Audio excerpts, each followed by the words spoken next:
Hello world and universe, I'm Jay Sherm, and in today's episode of Future Tech, I want to talk about how we might be in a different reality from aliens.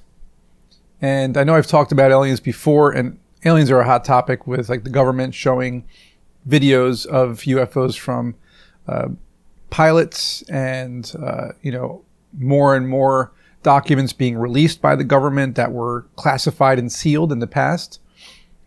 But I don't want to really talk about aliens as much as I want to talk about how we, like I said, we might be in a different reality. And to kind of start things off, I mentioned this before in a different episode about Schrodinger's cat. If you're not familiar with Schrodinger's cat, this is a really good way of understanding why we might be in a different reality from aliens, which is why you and I haven't seen them. So you're in a room or a lab, and there's a box in the middle of the room, and you're the observer. So you're looking at this box, and inside the box, this cat is both dead and alive. And you're not sure which one it is until you open the box. So your assumption is that the cat is either dead or alive. You just don't know which one. So essentially, you have to open the box and find out which it is. Is the cat alive or is it dead? So when it comes to the universe, we have to assume, once again, that the universe, it has its own base reality, right? We don't know what that is because we are human. The universe is bigger than us, but it does have its own base reality. And once again, this is why we have NASA and astronomers and scientists who can basically confirm its base reality through observation. So we know certain things about the galaxies and the planets and the stars and light speed travel and how, like light years, how long it takes to get to places, gases and minerals and black holes. Like, we observe what we see, and that is the universe's base reality, right?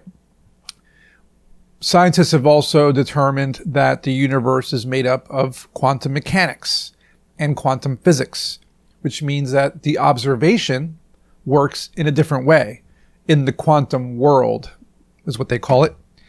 And a quantum particle, and not to get too technical here because I'm a little, rough around the edges when it comes to this stuff myself. I'm not an expert, but a quantum particle exists in multiple states at once. Kind of like binary code is ones and zeros. Well, quantum particles can exist in multiple, like ones and zeros, maybe twos and fives, lots of different states. When we measure it or observe it, that's when we force it into one of those states. So when we're in a lab and we are analyzing a quantum particle, this is exactly when we force it into one of those states, because we're now making it become a reality. So being that the universe lives in this quantum world with quantum mechanics, quantum particles, etc., it makes things a little different for Schrodinger's cat, for example. So the cat inside the box is entangled or connected to me being the observer outside the box. Okay, so we're connected in some way, but I'm the observer. It's entangled to me. But we have to look at this from two perspectives. The cat's perspective too. So to the cat, I'm the entangled one, right? So they're the person or the thing or the entity that's saying, well, there's an observer out there entangled to me.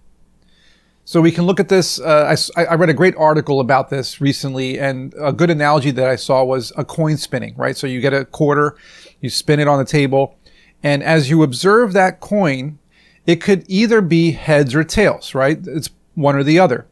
If you turn away and don't look at it, then it lands, you can assume it's going to be either heads or tails. You don't know which one until you observe it. That's a good way of thinking about it, is when you see the coin landing on heads, then you know it's heads. If it lands on tails, then you know it's tails. So this leads us to the meat and potatoes of the story, or like I like to say, the tofu and sweet potatoes of the story. Aliens could be in a multiverse or another reality that we have not observed, right? We may be entangled to them, we may be an observer to them, but because we haven't seen them yet, they may be in another reality or another part of the universe, the multiverse as it's called, as it's known. And since we have not observed them, we haven't uncovered them. we're entangled to them, they may be entangled to us, meaning, so let's say we flip that coin. On heads, we see aliens. On tails, we don't see aliens. We flip the coin, and the coin lands on tails. So they're there. They are somewhere. But because the coin landed on tails, we did not observe them.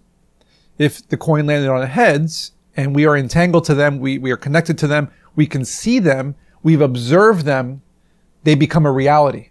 And it gets even crazier, like I mentioned with Schrodinger's cat.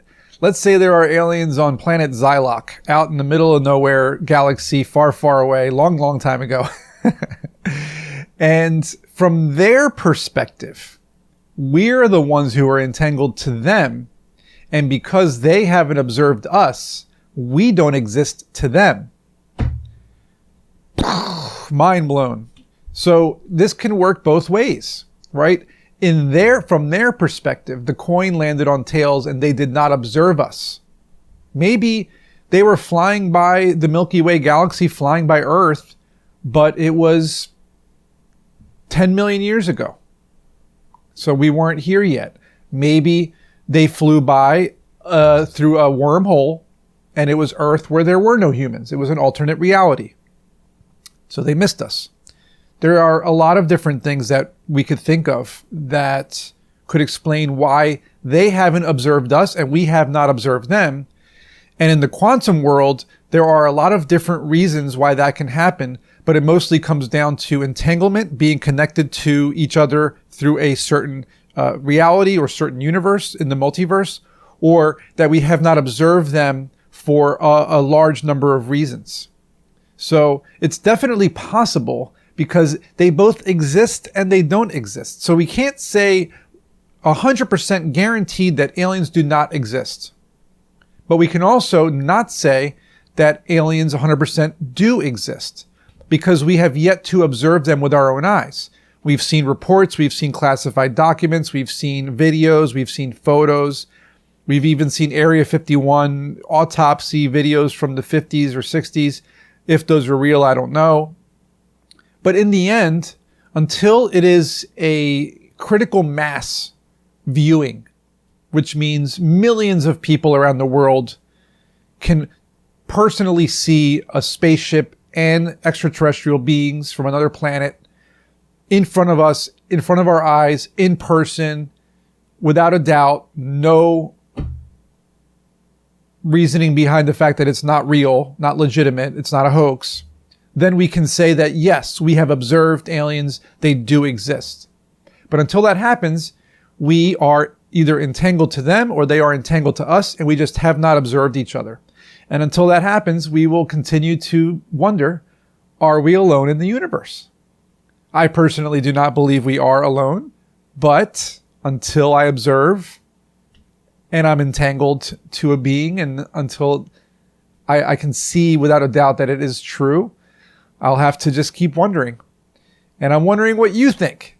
So leave some feedback or questions or comments in the comments section, because I always answer them, as you know.